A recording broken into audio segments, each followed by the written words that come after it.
Reverse scope, Shamim Hossain ছাড়া বাংলাদেশে আর কজনই বা এমন শট খেলেন? তানজিম সাকিবের বলে এই শট খেলার পর রেজাল্ট কি আসবে সেটাও শামীমের ভালো করেই জানা।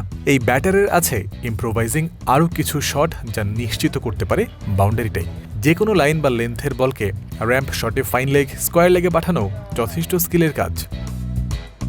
শামীমের সক্ষমতা সেই 2021 সাল থেকেই সবার জানা, তার আন্তর্জাতিক অভিষেকের শুরু থেকে কিংবা তারও আগে থেকে। তবে গড়মিল হয়ে যায় এবিলিটির বিপরীতে তার প্রয়োগ মেলাতে গেলে।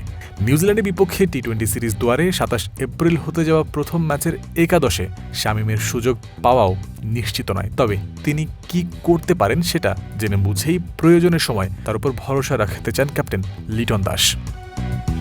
72 ঘন্টা ময়েশ্চার লক সমৃদ্ধ লিলি বডি ওয়াশ, শিয়া বাটারের গুডনেস স্কিন রিপেয়ার করে রাখে সফট ও গ্লোয়িং।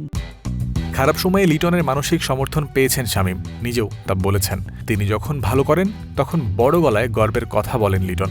আবার খারাপ করলে উন্মুক্ত সমালোচনা বা হতাশা প্রকাশেও পিছ পা হন না। বাংলাদেশ দলেরও দুর্ভাগ্য বলতে হয়, শামীমের কাছে প্রত্যাশা করে নিরাশ হওয়ার পরিমাণটাই বেশি এখনো পর্যন্ত। 0-33-0-1-1 শেষ দুই সিরিজে শামীমের ব্যাটিং পারফরম্যান্স, একটা ডাবল ডিজিটের বিপরীতে 4টা সিঙ্গেল ডিজিট। আফগানিস্তানের বিপক্ষে 33 রানের যে ইনিংসটা খেলেছিলেন সেটাতে বাংলাদেশ আবার জিতেছিল। তার ইম্প্যাক্ট রাখার দক্ষতাটাই ফুটে ওঠে এখানে।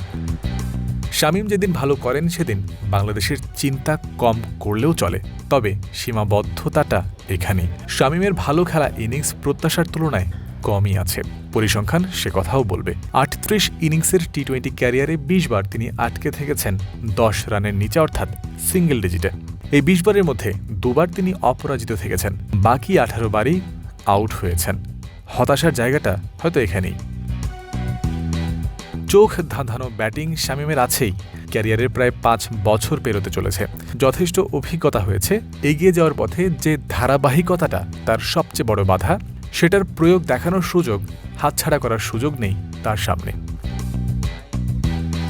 জয়ন্ত বিন্দু, ক্রিক ফ্রেন্সি।